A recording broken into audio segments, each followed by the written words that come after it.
Ya Allah, bila ibadahku ini karena takut kepada nerakamu, buka neraka itu untukku. Malah pengen masuk ke dalam neraka. Kalau ibadahnya karena takut kepada neraka. Kemudian dia berdoa, bermunajat kepada Allah, ya Allah, kalau aku ini ibadah ingin surgamu, tutup surga itu untukku, berikan kepada yang lain. Neraka supaya dibuka untuknya, surga supaya ditutup agar dia tidak usah masuk. Kalau ibadahnya itu karena minta surga itu.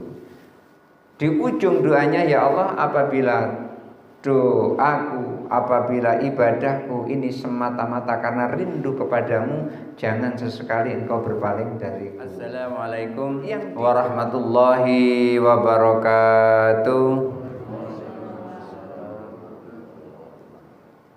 Innal hamdalillah wassalatu wassalamu ala Rasulillah wa ala alihi wa ashabihi wa mawalah, la haula wala quwata illa billah. Rabbi shrah li sadri wa yassir li amri wa hlul 'uqdatam min lisani yafqahu qawli, amma ba'du. Bapak Ibu hadirin jamaah salat subuh Masjid Al-Muqarrabin yang dirahmati Allah. Ada sebuah hadis di mana hadis ini dalam kategori hadis ahad. Hadis ahad itu adalah hadis yang diriwayatkan oleh satu orang atau lebih yang tidak mencapai derajat mutawatir. Lalu pertanyaannya, apa itu hadis mutawatir? Hadis mutawatir itu adalah hadis yang diriwayatkan oleh orang banyak. Lalu pertanyaannya, berapa jumlah banyaknya?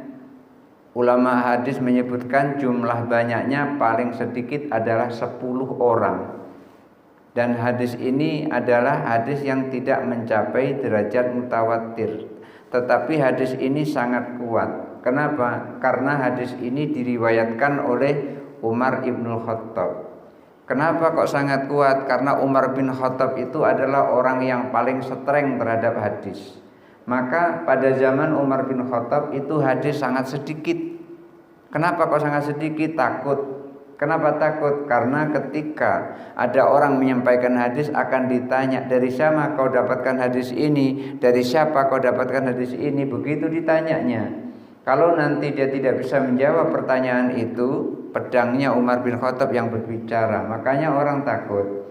Hadis itu mulai banyak adalah pada saat Khalifah Umar bin Abdul Aziz. Karena kekhawatiran Khalifah Umar bin Abdul Aziz terhadap hadis Nabi nanti lama-lama hilang. Oleh karena itu beliau sampaikan perintah untuk para ulama agar mengumpulkan hadis-hadis Rasulullah SAW. Maka pada saat itu, pada saat zaman pemerintahan Umar bin Abdul Aziz, walaupun hanya 2 tahun pemerintahannya, maka saat itu muncullah ulama-ulama ahli hadis yang mengumpulkan hadis, diantaranya adalah Imam Bukhari, Imam Muslim, dan disusul dengan yang lain-lainnya. Nah, perbedaan antara zaman Umar bin Khattab dan Umar bin Abdul Aziz, Umar bin Khattab sangat meneliti langsung, berhati-hati terhadap hadis tersebut. Jangan-jangan nanti itu hanya buat-buatan saja, bukan hadis dari Rasulullah SAW. Maka munculnya ilmu hadis itu adalah pada masa Umar bin Abdul Aziz, ketika Umar bin Abdul Aziz, Khalifah Umar bin Abdul Aziz memerintahkan ulama untuk mengumpulkan hadis itu. Maka saat itu disortir hadis-hadis yang masuk, hadis-hadis yang terkumpulkan. Di antaranya yang pertama sekali melakukan itu adalah Imam Bukhari, kemudian disusul dengan Imam Muslim. Imam Bukhari itu menghafal hadis itu 200.000 hadis, tapi masih di bawah Imam Syafi'i. Imam Syafi'i 900.000 hadis, Imam Bukhari 200.000 hadis. Ketika Imam Bukhari menghafal 200.000 hadis itu, setelah dipilih mana yang hadisnya berulang, maka setelah disortir tinggal 4.000 hadis yang sahih yang ditulis di dalam kitab Sahih Bukhari. Demikian juga yang terdapat pada Imam Muslim. Setelah disortir maka tidak seperti yang dihafal keseluruhannya. Ini hadis-hadis yang dianggap sahih saja.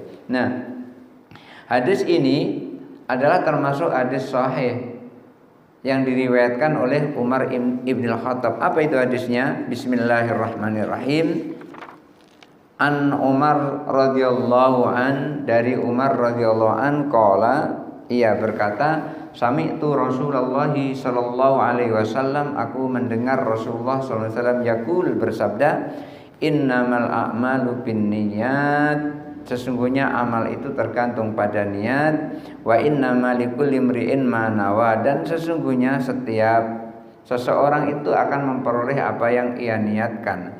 Faman kanat hijratuhu ilallahi wa rasulih, dan siapa yang hijrahnya itu karena Allah dan Rasulnya, fa hijratuhu ilallahi wa rasulih, maka ia akan memperoleh pahala dari hijrahnya itu karena Allah dan Rasulnya. Wa man kanat hijratuhu lidunya, dan siapa yang hijrahnya itu karena harta benda dunia, yusibuha, yang ingin ia dapatkannya, yang akan tertimpa kepadanya, yang ingin diinginkannya, au imra'atin yankihuha, atau perempuan yang ingin dinikahinya, hijrahnya karena perempuan yang ingin dinikahi, fa hijratu ila ma hajara ilaihi, maka pahalanya seperti niatnya pada saat ia berhijrah itu. Hadis ini diriwayatkan oleh Imam Bukhari dan Imam Muslim. Bapak Ibu hadirin yang dirahmati Allah Subhanahu wa taala, innamal a'malu binniyah, sesungguhnya amal itu tergantung kepada niat.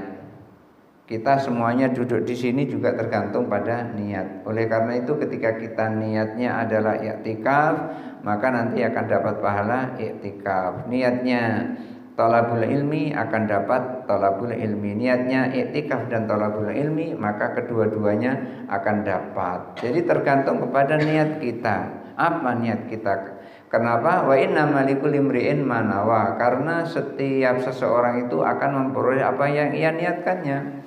Orang lain tidak tahu niat kita duduk di sini itu apa, enggak tahu. Yang tahu hanya diri kita. Niat itu yang tahu hanya diri kita. Kenapa? Karena niat itu dalam hati, bukan yang diucapkan dalam lisan. Yang diucapkan dalam lisan itu namanya lafaz niat, bukan niat. Ada orang membunyikan waktu mau sholat asar, usolli fardhu zuhri, padahal niatnya adalah asar, hatinya nyebut asar tapi mulutnya nyebut zuhur. Itu enggak match antara hati dengan lisan. Akan pernah terjadi kadang-kadang seperti itu. Maka pada saat itu yang masuk adalah yang ada di dalam hati, bukan yang ada di lisannya itu. Lisannya itu hanya ngacau saja supaya diucapkan dalam lisan itu kan maksudnya supaya menguatkan hati itu. Ini lisannya malah berbeda dengan hatinya. Kadang-kadang ada yang seperti itu. Makanya sampai berulang, loh ini asar kok zuhur niatnya, mulutnya berbunyi zuhur. Akhirnya diulang, sholli fardhul asri, supaya hatinya ini kuat niatnya itu dalam sholat asar. Ada pernah terjadi seperti itu. Tetapi yang disebut dengan niat itu yang di dalam hati itu, bukan yang di lisan itu. Yang di lisan itu baru namanya lafaz niat. Oleh karena itu diucapkan sebelum kita sholat. Itu nggak boleh diucapkan ketika kita sholat, nggak boleh. Misalnya sudah Allahu Akbar terus sholli fardhul asri, salah itu, batal sholatnya itu diucapkan yang seperti itu. Oleh karena itu mengucapkan lafaz niat itu sebelum memasang niat. Sebelum memasang niat artinya sebelum kita sholat. Maka sebelum kita sholat jangankan mengucapkan usolli fardhal maghribi, usolli fardhal isya'i, usolli fardhal subahi. Oh, sebelum sholat kita jalan mundar-mandir, enggak batal sholat kita. Sebelum sholat itu jalan mundar-mandir, nunjuk-nunjuk orang, enggak batal sholat kita. Sebelum sholat tapi sudah itu selesai baru pasang niat kemudian terus sholat. Kenapa? Kalau begitu karena itu belum sholat. Maka mulai sholat itu adalah ketika kita mengucapkan takbiratul ihram, Allahu Akbar. Saat itulah niat itu terpasang. Sambil mengucapkan Allahu Akbar itu di dalamnya ada usolli fardhu subuhi, usolli fardhu asri dan seterusnya sesuai dengan sholat yang kita baca itu. Ya, atau kalau seandainya tidak terucap di mulut itu hanya memang dalam hati, karena mulutnya mengucapkan Allahu Akbar, hatinya menyebutkan usolli fardhu subahi, usolli fardhu zuhri dan seterusnya. Nah, Setiap seseorang akan memperoleh pahala niatnya. Sama-sama sholat di waktu maghrib itu ada yang berbeda. Satu sholatnya adalah memperoleh pahala sholat maghrib. Kenapa? Karena niatnya sholat maghrib. Yang satu lagi memperoleh pahala qadha sholat maghrib. Umpamanya dia mau qadha sholat maghrib, sama-sama di waktu maghrib, makanya akan memperoleh apa yang ia niatkannya. Sama-sama berpuasa di bulan Sya'ban umpamanya, atau di bulan atau nisfu Sya'ban, puasa nisfu Sya'ban umpamanya. Pas kebetulan nisfu Sya'ban itu umpamanya pas hari Kamis, kita berpuasa di hari Kamis, ya. Ketika niat kita adalah puasa Kamis, hari Kamis, maka pahalanya ya pahala di hari Kamis. Tapi ketika kita puasa Sya'ban, maka pahalanya adalah ya pahala puasa Sya'ban. Kalau kita berpuasa Sya'ban dan niatnya adalah puasa Sya'ban kebetulan di hari Kamis, maka Sya'bannya itu akan memperoleh pahala juga di hari Kamis. Kenapa? Hari Kamis itu adalah saat diangkatnya, saat dilaporkannya amal manusia kepada Allah. Maka pada saat dia laporkan itu, saat itu sedang dalam keadaan puasa. Artinya dalam kondisi baik. Wa'at bi'isayyi'atal hasanata tamhuha. Sebelumnya melakukan perbuatan yang tidak baik, pas diangkat amal ternyata berpuasa, maka yang tidak baik tadi tertutupi dengan amal yang baik itu tadi. Karena itu Rasulullah sampaikan, kalau kita melakukan kesalahan, maka kesalahan itu ikuti dengan kebaikan, supaya kesalahan itu tertutup oleh kebaikan itu. Nah, Bapak Ibu hadirin yang dirahmati Allah Subhanahu wa taala, hadis ini diriwayatkan oleh Umar Ibnul Khattab, dan di dalam kitab Al-Muwatta itu tidak tertulis, tidak tertangkap oleh Imam Malik. Di dalam kitab Al-Muwatta, saya ada kitabnya itu Al-Muwatta, kurang lebih setebal ini, sekitar 600-an halaman. Di situ tidak tertulis, tidak tertangkap oleh Imam Malik. Ya agak aneh juga, tetapi di sini terkenal karena Imam Malik itu kan jauh lebih duluan hidup dibanding Imam Bukhari dan Imam Muslim. Jadi jangan masa Imam Malik kalah dengan Imam Bukhari Muslim, karena hadis itu tersebar di mana-mana, dan orang yang mencari hadis itu tidak seperti sekarang tinggal masuk ke perpustakaan hadisnya dapat semua. Dulu yang namanya memperoleh hadis itu pergi ke sana cari orang yang hafal hadis, pergi ke sana cari orang itu terus dikumpuli. Jadi dulu orang belajar hadis itu guru menyampaikan hadis, murid mencatat, guru menyampaikan hadis, murid mencatat gitu. Jadi dicatat, setelah dicatat kemudian terus dihafal. Maka ketika seseorang hafal umpamanya 200.000 hadis, itu bukan hafal innamal a'malu binniyat, bukan begitu, tetapi hafal dengan sanad-sanadnya sekalian. Karena hadis itu tidak akan laku kalau tidak punya sanad. Karena yang menyebabkan hadis itu sahih diantaranya adalah sanad. Maka sanad yang sahih, sanad yang bagus itu menurut Mahmud Tohan di dalam kitab Mustalah Hadis itu adalah ketika hadis itu diriwayatkan oleh Imam Malik, kemudian Imam Malik an-Nafi', setelah itu baru an Ibni Umar. Maka kalau ada sanad hadis yang seperti itu, hadisnya itu paling tinggi kedudukannya. Jadi an Malik, an Nafi', an Ibnu Umar. Malik itu adalah muridnya Imam Nafi', Imam Nafi' itu muridnya Ibnu Umar. Ibnu Umar itu adalah anaknya Umar bin Khattab, berguru langsung kepada Rasulullah Shallallahu Alaihi Wasallam. Maka kalau ada susunan seperti itu berarti tinggi. Maka yang menyebabkan hadis itu tinggi nilainya itu adalah sanadnya. Dan yang menjadikan hadis itu menjadi dhaif itu juga sanadnya. Kenapa? Ada sanadnya yang suka pendusta, maka hadis itu menjadi buruk. Tetapi ingat, hadis dhaif itu kalau banyak sekali yang meriwayatkan jalur ini, jalur ini, jalur ini, jalur ini, maka yang dhaif tadi akan bisa naik derajatnya menjadi hasan. Apa bedanya hadis hasan dengan hadis sahih? Hadis hasan dengan hadis sahih itu sama, hanya saja bedanya pada kedhobitan perawinya. Kalau hadis itu sahih, perawinya dhobit. Kalau hadis itu hasan, perawinya kurang dhobit. Cuman itu saja bedanya. Dzabit itu apa?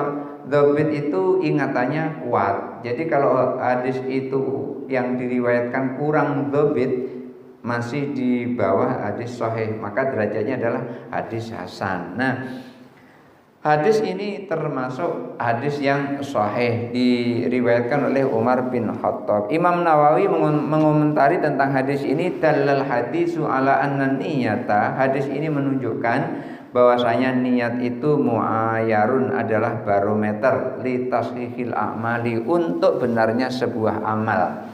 Jadi hadis ini merupakan ukuran amal seseorang. Amal seseorang itu baik atau tidak baik, ukurannya adalah hadis ini, innamal a'malu binniyah wa innamal likulli imri'in ma nawa. Ukurannya adalah ini. Fa haitsu saluhatin niyatu, kalau seseorang niatnya benar, saluhal amalu, amalnya benar. Niatnya benar, amalnya benar. Tapi dengan syarat niat benar, amal benar, tidak bertentangan dengan syariat.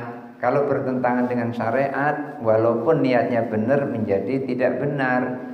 Umpamanya niatnya mau sholat subuh, tetapi syariat di dalam sholat subuh itu kan 2 rakaat, dibuatnya 4 rakaat umpamanya gitu, itu bertentangan dengan syariat. Maka yang seperti itu tidak benar, yang seperti itu. Walaupun benar niatnya, tapi melakukannya tidak benar, maka yang seperti itu tidak akan menjadi baik. Kenapa? Karena bertentangan dengan syariat. Wahai itu fasadal amalu. Kalau rusak niatnya, maka rusak pula lah amalnya. Walaupun umpamanya kita sholat subuh tadi ini, tapi niatnya rusak, niat kita salah. Ketika seseorang niatnya salah, walaupun kelihatannya sholat subuh kita itu bagus, sholat subuh kita itu khusyuk kelihatannya, karena niatnya salah, maka sholat subuh kita menjadi salah juga. Tergantung niatnya. Oleh karena itu, hadis ini menurut Imam Nawawi adalah merupakan barometer. Tetapi kalau menurut Ibnu Utsaimin itu ulama Wahabi.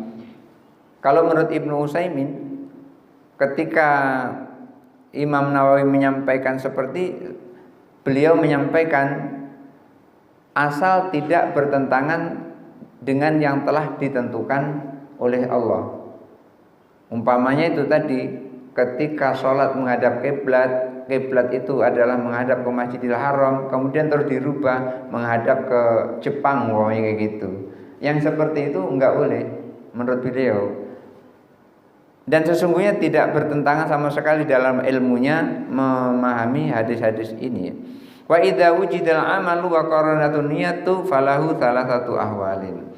Maka ketika seseorang beramal, amalnya itu dibarengi dengan niat, kita beramal, amal apa saja, amal kita dibarengi dengan niat. Umpamanya nyapu, ibu-ibu nyapu di halaman rumah, niatnya adalah lillahi ta'ala, karena Allah. Kenapa? Innallaha jamilun yuhibbul jamala. Allah itu indah, mencintai yang indah-indah. Lalu menyapu rumah, maksudnya menyapu halaman rumah, niatnya adalah lillahi ta'ala, menjalankan perintah Allah. Maka orang yang seperti itu akan memperoleh pahala. Kenapa? Lillahi ta'ala. Oleh karena itu, kemarin juga sudah kita pelajari kullu amrin dzibalin la yubda'u bi bismillahi fa huwa aqta. Setiap sesuatu yang ada manfaatnya yang tidak diawali dengan bismillah, maka sesuatu itu akan terputus, artinya tidak sempurna. Kita nyapu rumah kita kelihatannya sempurna, tapi sesungguhnya tidak sempurna. Kenapa tidak sempurna? Pahalanya tidak dapat. Kenapa? Tidak membaca bismillahirrahmanirrahim.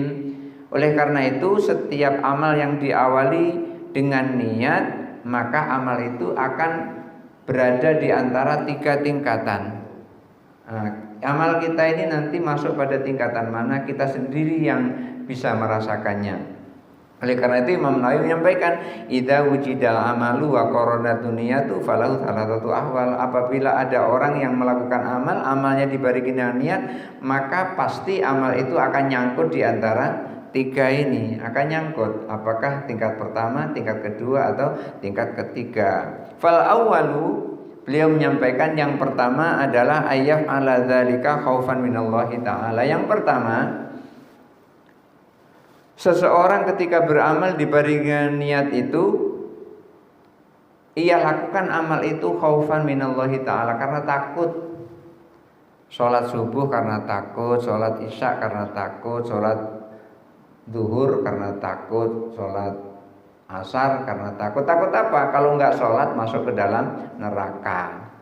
Jadi takut kepada neraka. Coba bayangkan kalau andaikan tidak ada neraka, apakah masih takut? Tidak akan takut. Kenapa? Karena nggak ada neraka.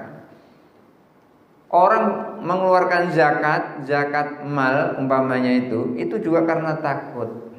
Khaufan minallahi, karena takut kepada Allah. Takut apa? Kalau sudah waktunya membayar zakat, sudah sampai haul dan nisabnya, kok tidak bayar zakat, maka hukumannya adalah masuk ke dalam neraka. Jadi ia bayar zakat itu karena takut masuk ke dalam neraka. Bayangkan andaikan tidak ada neraka, apa mereka masih takut, masih mau mengeluarkan zakat?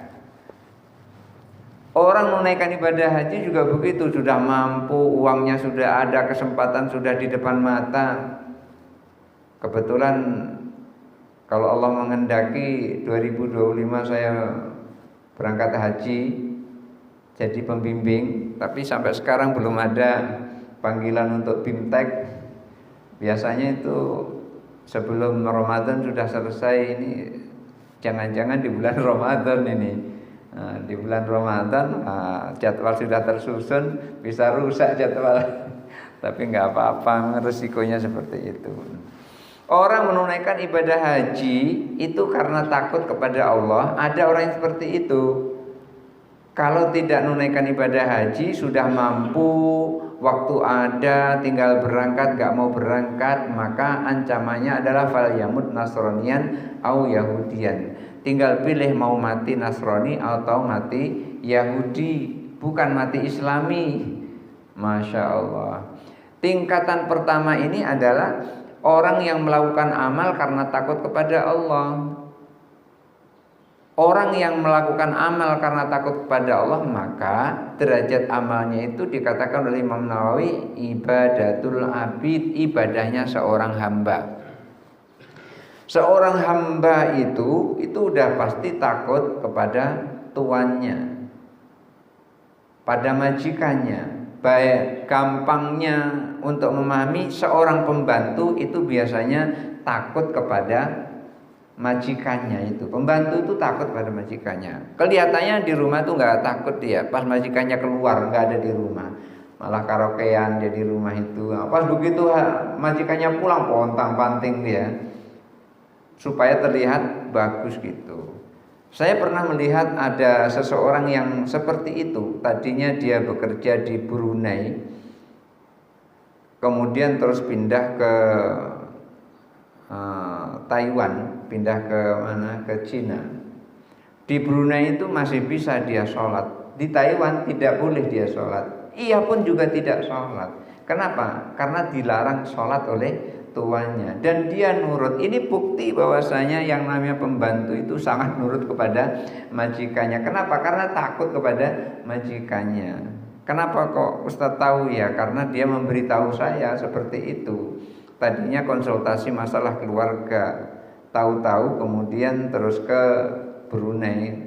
Kemarin ngasih tahu udah pindah ke Taiwan. Itu hanya kesempitan rezeki. Ya alhamdulillah kita ini semuanya diberi rezeki di kampung kita masing-masing. Jadi nggak harus pergi ke luar negeri yang menyusahkan kita untuk beribadah. Nah, orang yang beribadah pada tingkat pertama ini adalah ibadatul abid. Dia tingkatannya ibadah seorang hamba. Seorang hamba itu pasti dia paling takut dengan tuannya. Maka ketika ada orang yang menyampaikan sedekah ke pengurus masjid, Pak pengurus masjid, saya bersedekah untuk kepentingan masjid ini, saya hanya mengharap pahala dari Allah. Kemudian dia nyampaikan, gak usah ditulis nama saya Pak pengurus masjid, tulis saja hamba Allah. Jadi dia pengen disebut dengan hamba Allah. Ketika seseorang pengen disebut dengan hamba Allah, berarti dia tuh paling takut kepada Allah. Ketika Allah perintahkan wa aqimus sholata wa atuz zakata warka'u ma'arrakiin, itu orang belum melakukan, dia sudah melakukan dulu.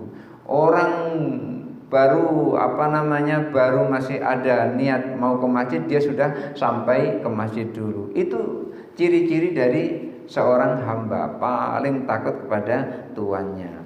Kemudian yang kedua, ayyaf ala dzalika li talabil jannati wa thawabi. Yang kedua, ada orang beramal itu enggak karena takut pada surga, enggak takut pada neraka.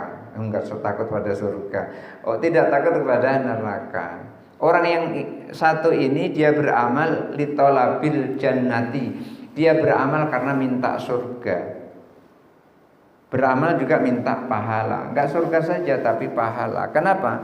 Karena yang kita makan, nikmat kita nanti di surga itu adalah dari pahala yang kita lakukan selama hidup di dunia ini. Oleh karena itu sudah terkenal sekali ad-dunya mazra'atul akhirat. Dunia itu adalah sawah ladang buat akhirat. Kita duduk-duduk di sini ini nanti dipetik sebagai kenikmatan ketika kita masuk ke dalam surga Allah Subhanahu wa taala. Amin Allahumma amin. Nah, ada orang yang beramal, dia sholatnya itu karena minta surga, minta pahala. Dia puasa, puasanya minta surga, minta pahala. Dia haji, hajinya minta surga, minta pahala. Dia sedekah, sedekahnya minta surga, minta pahala. Itu yang dia inginkannya.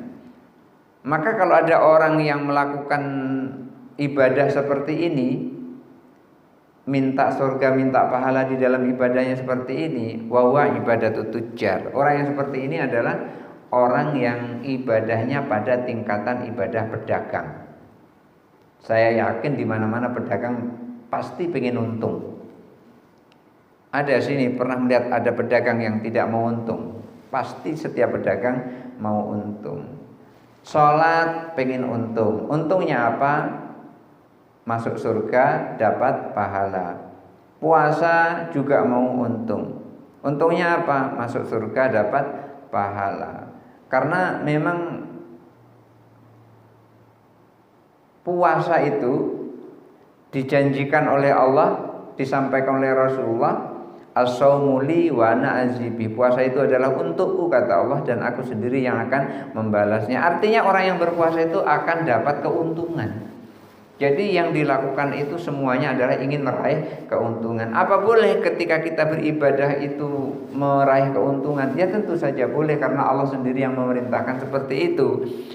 Ketika Allah Subhanahu wa taala nyampaikan kepada kita di dalam Al-Qur'an, ya ayyuhalladzina amanu hal adullukum ala tijaratin tunjikum min adzabin alim. Wahai orang beriman, maukah aku tunjukkan kepadamu bisnis perdagangan yang hasilnya sangat besar. Hasilnya apa? Akan menyelamatkan dari siksa yang sangat pedih. Hal adullukum ala tijaratin tunjikum. Perdagangan itu akan menyelamatkan kamu hasilnya min adzabin alim, dari siksa yang sangat pedih. Allah sendiri menyampaikan kita sebuah perdagangan, di mana perdagangan itu keuntungannya kita selamat dari siksa yang sangat pedih. Yang namanya selamat itu harta yang paling berharga. Seberapa banyak duit orang kalau nggak selamat pasti nggak mau dia. Umpamanya bapak dikasih duit 500 juta, tapi 2 hari lagi harus dipotong lehernya. Saya yakin itu mikir-mikir itu. Mana lebih berharga, 500 juta atau lehernya? Akhirnya ya, saya mau terima. Besok tinggal siap, lehernya digeraji, pakai geraji mesin, pokoknya gitu. Saya yakin ketika seseorang punya banyak duit, punya banyak harta, yang diinginkan adalah selamat dunia, selamat akhirat. Maka ketika ada orang yang beribadah, ibadahnya minta surga, minta pahala, orang yang seperti itu adalah termasuk ibadatut tujjar. Kemudian tingkatan yang ketiga ini surga juga enggak takut, neraka juga enggak takut, surga enggak pengen, pahala enggak pengen. Ini tingkatan ketiga ini. Tingkatan ketiga, enggak mau dia masuk surga, nggak mau dia pahala, dan juga nggak takut kepada neraka. Ini ada tingkatan ketiga. Jadi ayyaf ala dzalika hayatan minallahi ta'ala, hayaan minallahi ta'ala. Ia melakukan itu karena malu kepada Allah Ta'ala. Ia sholatnya karena malu. Ia zakatnya karena malu. Kenapa malu? Sudah banyak dikasih nikmat kok tidak mau bersyukur. Hidup sudah enak, badan sehat kok tidak mau sholat, malu dia. Wa ta'diyatan lisyukri, dan juga untuk melaksanakan kesyukurannya kepada Allah Subhanahu wa taala. Wa ta'diyatan lil ubudiyati, dan juga untuk melaksanakan hak ubudiyahnya kepada Allah. Wa ma khalaqtul jinna wal insa illa liya'budun, tidak aku ciptakan jin dan manusia kecuali hanya untuk menyembah kepadaku. Jadi tingkatan yang ketiga ini disebut dengan ibadatul ahrar, ibadahnya orang bebas, orang yang tidak takut dengan neraka, orang yang tidak mau surga, tidak mau pahala. Artinya ibadahnya itu bukan karena takut kepada neraka, bukan karena minta surga, minta pahala, akan tetapi lebih dari itu ibadahnya karena ingin pada yang punya surga dan yang punya pahala. Jadi seperti itu. Kalau pengen punya surga beserta dengan pahalanya, ya udah langsung saja deketi yang punya surga dan yang punya pahala. Seperti kalau kita siang-siang lapar, itu biasanya pergi ke warung beli makanan, beli nasi kapau atau nasi ya nasi bungkus lah kira-kira gitu, beli nasi. Ketika kita beli nasi, ya sudah, kita makan nasi itu besok harus beli lagi kalau pengen makan nasi. Tetapi kalau pinter, beli yang jual nasi. Sekali aja itu, kalau udah dibeli yang jual nasi, ya besok nggak beli nasi lagi. Karena apa? Sudah dibeli yang jual nasi. Saya pernah melihat seperti itu. Ada orang beli yang jual nasi untuk anaknya. Kalau nggak salah waktu itu harganya adalah 15 juta. Sampai sekarang kalau pengen makan tinggal pergi ke warungnya itu, tinggal makan. Kok tahu? Iya, karena dia murid ngaji saya sendiri. Artinya anaknya dijodohkan dengan seorang yang punya rumah makan Padang. Namanya rumah makan Patamwan Baru. Itu menantunya Pak Sainun. Pak Sainun itu orang Padang. Biasanya kalau orang Padang itu biasanya yang saya dengar itu adalah laki-laki itu dijemput dengan uang kan gitu kan. Biasanya begitu. Nah, ini 15 juta. Sekarang Pak Sainun kalau mau makan tinggal pergi ke rumah makan Patamwan Baru, makan sepuas-puasnya tidak bayar. Kenapa? Punya anaknya.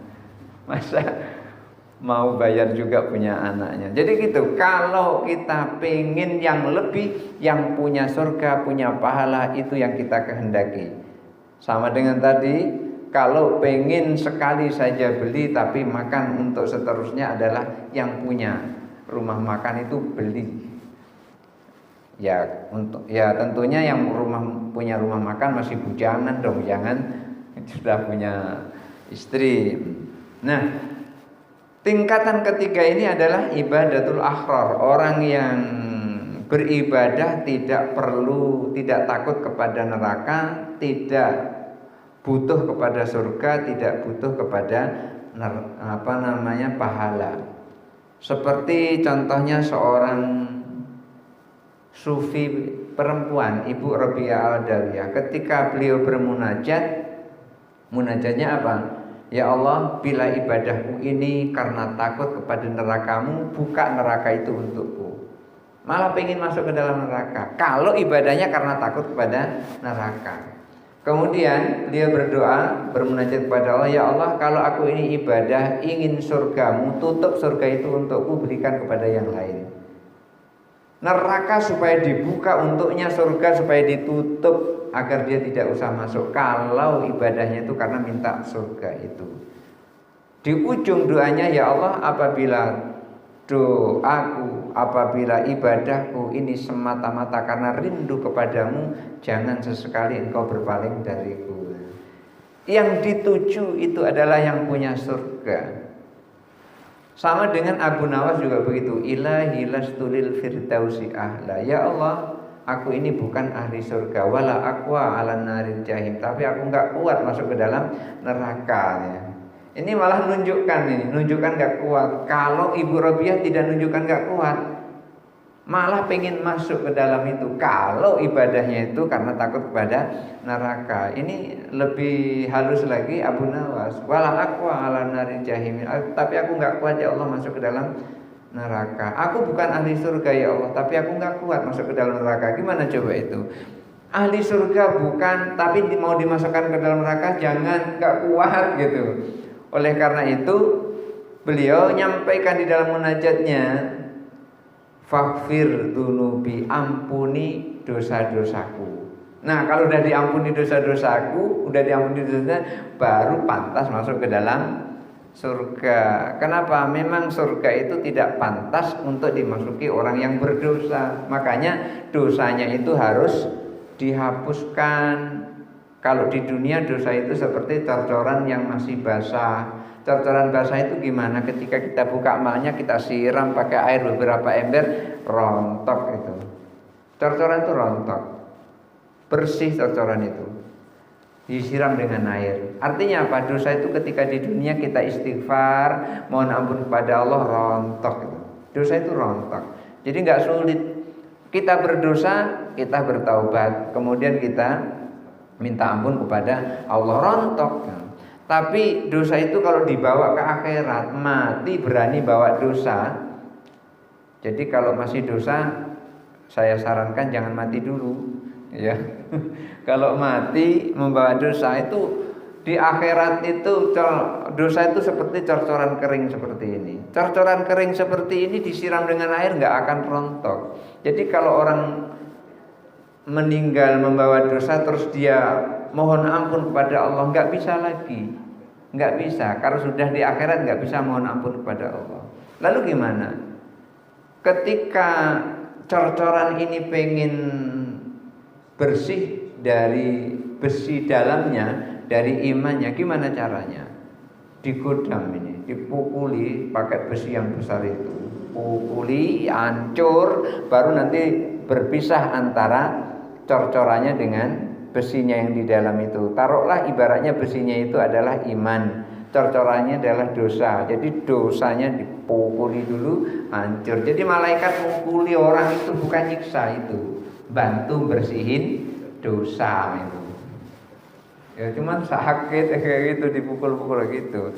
Cuman gratis, nggak perlu bayar. Untuk bersih dosa kalau titip sama malaikat gratis. Tapi kalau di dunia ini mau laundry sekilo 4.000, membersihin pakaian kita sekilo 4.000.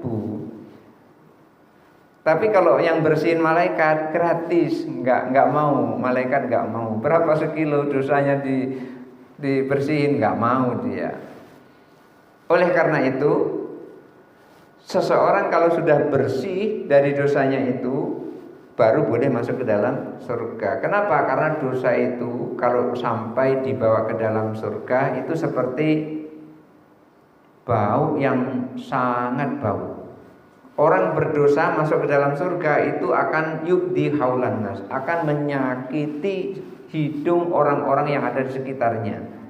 Wah, muntah-muntah nggak karu-karuan, saking bau nggak karu-karuan. Cuman masalahnya ada bau itu dihilangkan hanya dengan dicuci, ada, bisa dihilangkan dengan dicuci, baunya hilang, ada, dipakai rinso hilang. Tapi ada juga masalahnya, ada bau yang ketika dicuci nggak hilang-hilang, pakai air nggak hilang-hilang, hilangnya cuma pakai api. Ada yang seperti itu. Kalau udah pakai api nanti baunya terus jadi harum, ada seperti itu. Allah sudah memberi contoh itu. Contohnya apa? Ikan asin. Ikan asin itu bau itu. Tapi kalau sudah digoreng wangi, kita semua senang itu. Apalagi ikan asin pedas dipotong-potong cabai, diiris-iris bawang, wangi kan. Setelah digoreng, tapi kalau belum digoreng ya belum wangi itu. Jadi ada bau yang hilang itu lantaran harus terkena api, harus digoreng dulu. Jadi malaikat goreng orang itu enggak nyakiti sebetulnya, enggak nyiksa, cuman ngilangin bau yang busuk itu tadi. Ya cuman panas orang digoreng. Kalau Bapak Ibu enggak percaya bolehlah nanti dicoba, nanti pulang nanti dicoba. Umpamanya apa iya sih kalau dia goreng itu kena api itu panas, apa iya sih? Nah, nanti boleh dicoba di rumah, sampai di rumah hidupi kompor gas kita cetek. Nah, kalau sudah rata nyalanya, duduk di atas kompor tuh. Jangan pakai baju, kan nanti di sana kan nggak pakai baju juga itu. Jadi malaikat membakar orang, malaikat goreng orang itu karena apa? Karena orang itu pengen masuk ke dalam surga. Tanpa digoreng itu tidak akan bisa masuk ke dalam surga. Sama dengan kita punya anak kita bilang, "Nak, jangan main di situ banyak duri, nanti kaki kamu terkena duri." Dibilang, "Iya, Mak." Tetapi besoknya main ke situ, kena duri bener, kakinya bengkak segini bengkaknya tuh. Apa kita biarin bengkak itu? Tidak, karena kita sayang sama anak kita, bengkak kakinya itu tidak kita biarin. Kita bawa ke dokter. Akhirnya sama dokter dioperasi, dibelah oleh dokter, dikeluarkan isinya.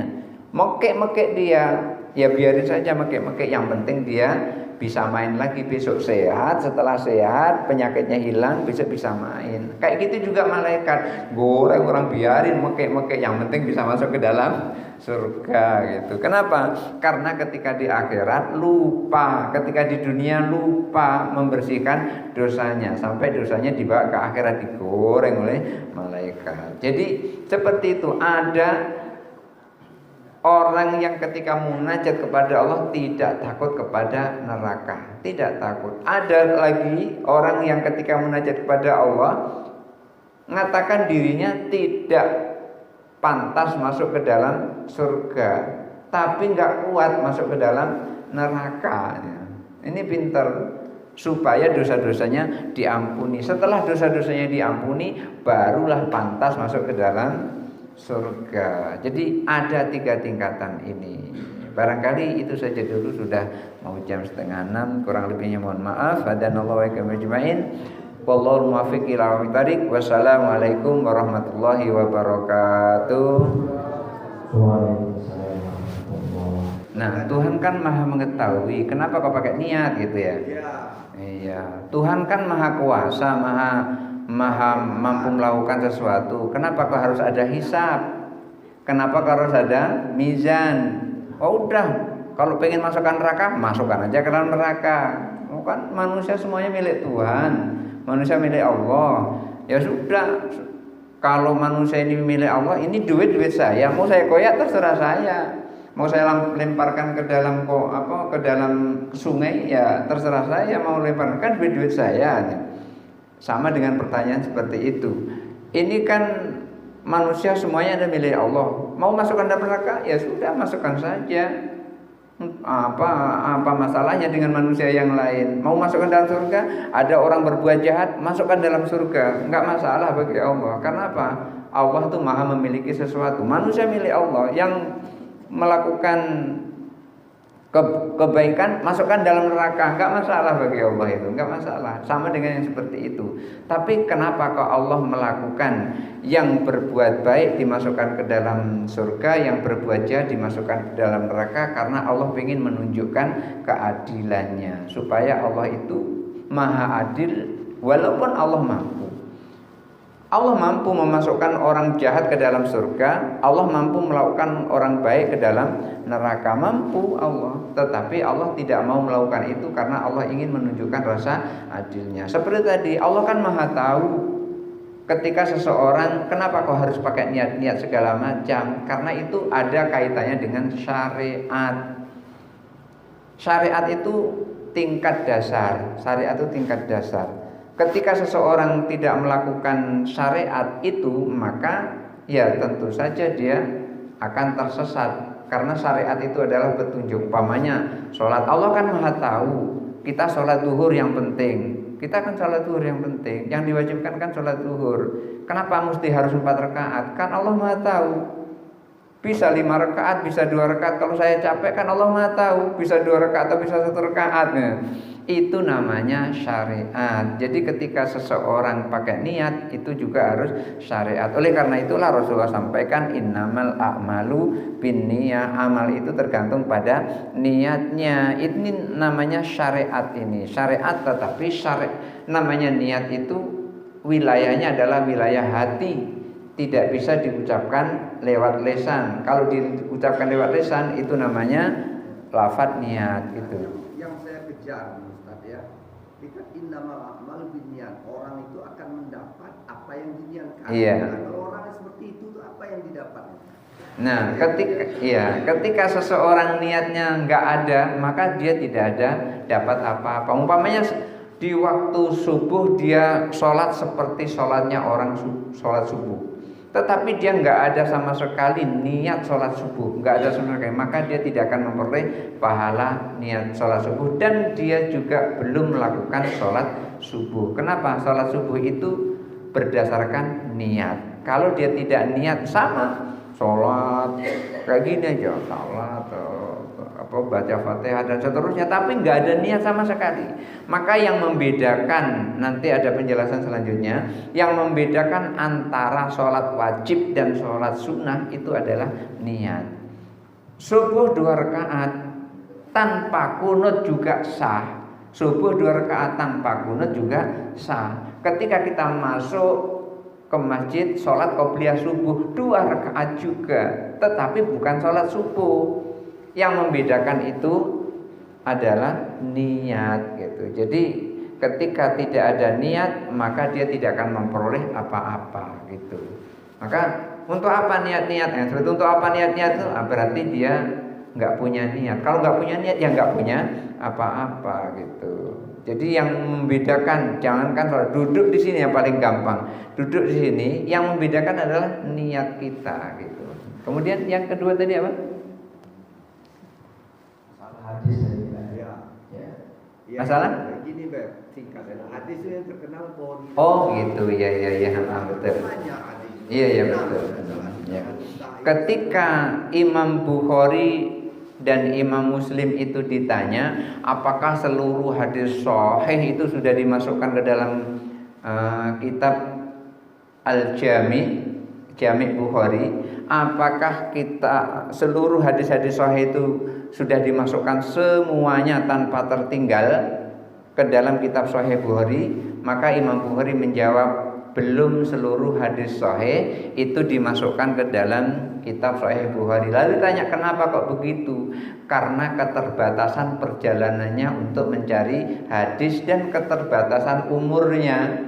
Beliau sampaikan seperti itu di dalam ini itu Pak. Kalau orang ini hadis bukan riwayat Bukhari Muslim. Dianggapnya itu yang riwayat lain itu tidak populer atau tidak kuat. Nah ini yang terjadi sekarang. Iya, karena tidak ingin lah.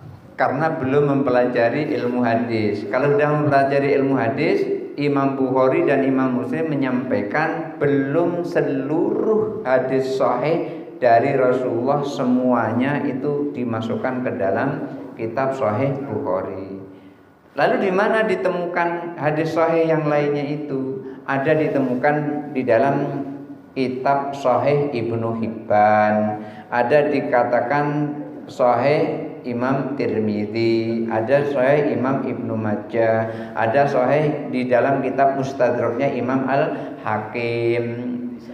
Ketika imam-imam ini, para ahli hadis ini menyampaikan dan mensahihkan hadis, beliau menjelaskan hadis ini adalah hadis. Maka dikatakan sahih, disahihkan oleh Ibnu Hibban, disahihkan oleh Imam Tirmidzi. Imam Nasai menganggapnya hadis ini adalah sahih gitu. Jadi tidak berarti kalau riwayat hadis itu tidak diriwayatkan oleh Imam Bukhari dan Muslim terus hadisnya tertolak. Tidak semata-mata seperti itu. Karena beliau sendiri menyampaikan tidak seluruh hadis yang benar dari Rasulullah itu semuanya telah dimasukkan ke dalam kitab Sahih Bukhari dan kitab Sahih Muslim. Dan bahkan kitab Sahih Bukhari itu sendiri itu masih ditakhrij, masih diteliti lagi itu.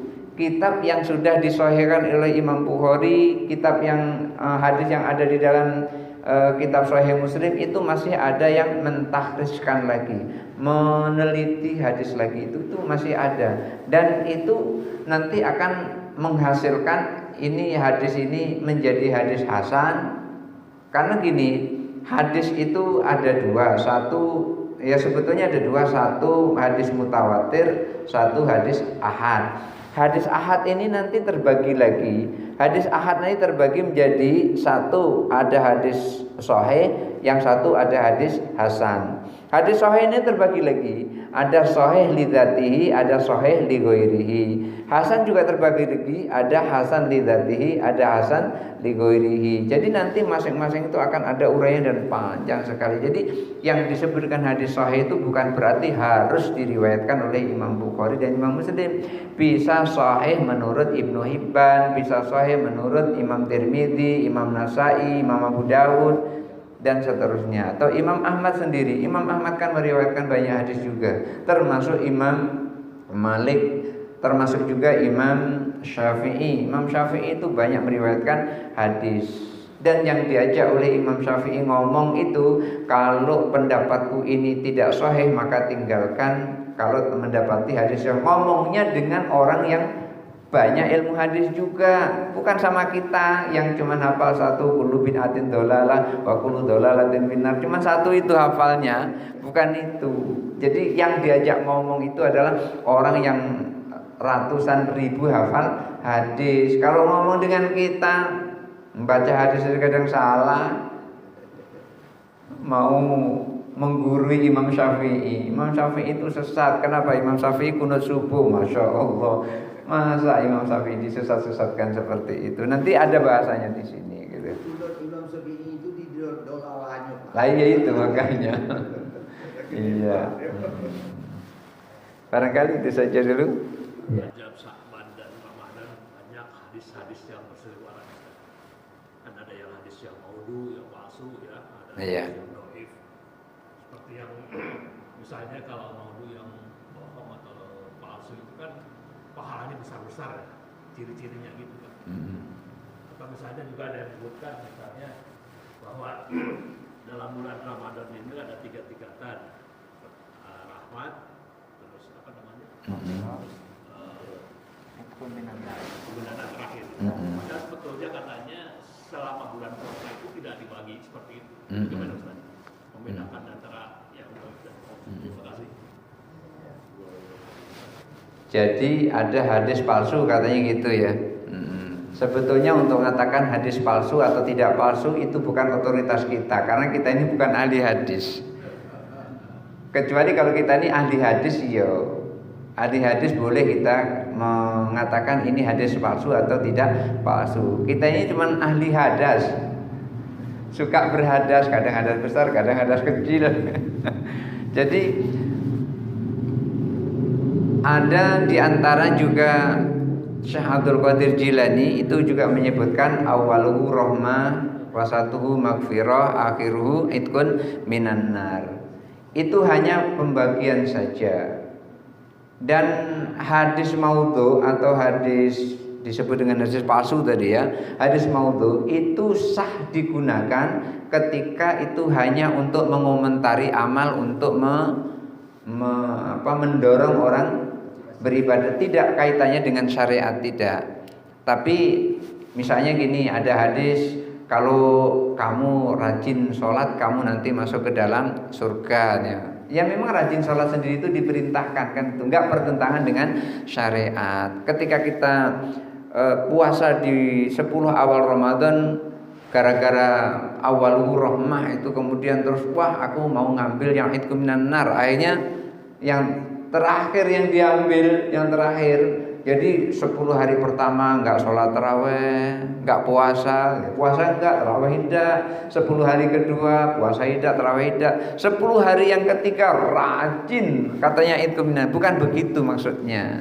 Jadi maksudnya dari hadis ini adalah untuk memberitahu saja, untuk mendorong, memotivasi ketika seseorang itu menyampaikan hadis dan dikatakan itu adalah hadis maudhu, tetapi orang yang membuat hadis itu menjelaskan kaitannya hadis ini dengan amal itu, maka hadis itu sah untuk dilaksanakan, untuk diamalkan. Karena apa? Biasanya tidak berkaitan dengan syariat, tapi hanya berkaitan dengan motivasi supaya kita lebih kuat lagi beribadah. Maka di dalam kitab At-Taisir fi Mustalahil Hadis yang saya ajarkan di Pondok Pesantren An-Nur, karena sudah saya ajarkan ke santri-santri, jadi saya bisa ngomong juga di sini.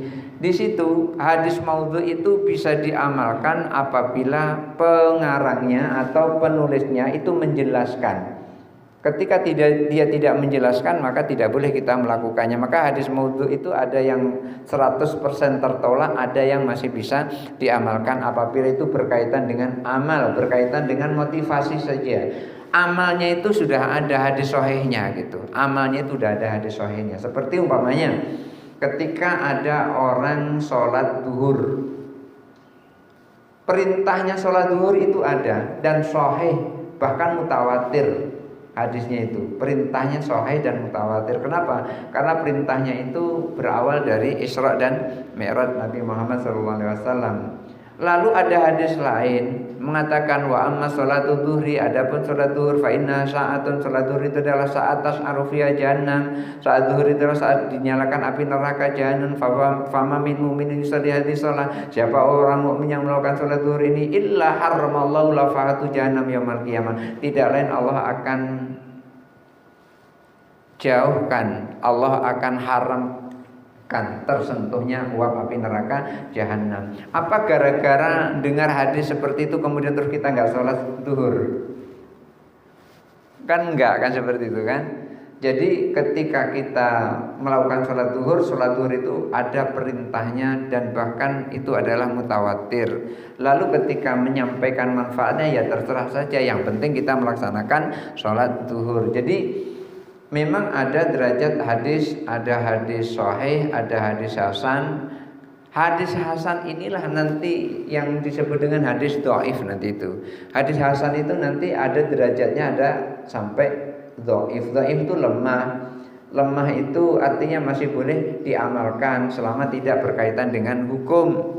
Untuk menetapkan sebuah hukum, enggak boleh kita menggunakan hadis yang dhaif. Nah, hadis maudhu tadi ketika penulisnya menjelaskan untuk apa dilakukan hadis ini, untuk apa disampaikan ini, ketika dia sudah menjelaskan maka boleh diamalkan selama tidak bertentangan dengan hadis yang sahih. Hadis yang sahih apa? Umpamanya ada perintah sholat zuhur, kemudian dia nyampaikan zuhur itu manfaatnya adalah Allah akan hindarkan kita dari api neraka. Kan tidak bertentangan itu dengan perintahnya, enggak bertentangan. Tetapi kita tidak boleh hanya berpegang kepada hadis maudhu tadi tanpa berpegang kepada hadis yang mutawatir tadi. Oh, kalau begitu udah sholat duhur aja, yang penting kan enggak masuk dalam neraka. Akhirnya sholat duhur aja, asar isya, kemudian maghrib isya. Nah, yang seperti itu juga salah yang seperti itu. Jadi hadis maudhu itu boleh diamalkan selama penulis dari hadis maudhu itu menjelaskan kenapa kok menulis seperti itu. Kalau bertentangan dengan syariat ya nggak usah diamalkan. Tapi kalau sejalan ya nggak apa-apa, tanpa itu juga jalan kok. Seperti tadi saya sampaikan, perintah sholat zuhur itu jelas, sore. Kemudian ada yang menjelaskan manfaat sholat zuhur. Itu nggak jadi masalah, dijelaskan nggak dijelaskan. Yang penting sholat zuhur jangan ditinggalkan. Seperti itu. Ya, baik, jelas Pak Eri ya. Artinya kalau ceramah menyampaikan hadis-hadis itu tetap masih dalam koridor bagus juga Ustaz ya. Ini Ustaz ya. Ini tidak perlu dipersisikan lagi. Iya. Sepuluh rahmat, ya, 10 mengulangi maghfirah itu kemudian Ustaz ya. Itu hanya dalam hati saja itu. Oh iya. Iya. Oh Karena nggak bisa kita lihat mana rahmatnya. Paling Pak Rahmat yang datang. Baik, Bapak Ibu, saudara kajian kita hari ini sangat menarik. Saudara siang minum, itu kajian kita tutup sampai sini. Dan untuk memulai berkah kajian kita ini pada Ustaz kami membacakan doa. A'udzu billahi minasyaitonir rajim. Bismillahirrahmanirrahim. Alhamdulillahirabbil alamin. Allahumma shalli ala sayyidina Muhammad wa ala ali sayyidina Muhammad wa sallim wa radhiyallahu ta'ala an sadatina rasulillahi ajma'in. Allahumma ighfir lana dhunubana wa liwalidayna warhamna kama rabbayana shighara. Allahumma barik lana fi sya'bana wa ballighna Ramadan. Allahumma nawwir qulubana bi nuri hidayatika kama nawwartal arda bi nuri syamsika wa qamarika abadan abada. Allahumma ja'alna fahman ka fahmin nabiyyin wa hifdan ka hifdil mursalin ka ilhamil malaikatil muqarrabin bi rahmatika ya arhamar rahimin. Rabbana atina fid dunya hasanah wa fil akhirati hasanah wa qina adzabannar. Wa sallallahu ala khairi khalqi Muhammadin sallallahu alaihi wasallam wa ala alihi wa sahbihi ajmain. Subhana rabbika rabbil izzati amma yasifun wa salamun alal mursalin walhamdulillahi rabbil alamin. Taqabbalallahu minkum minna wa minkum taqabbal ya karim.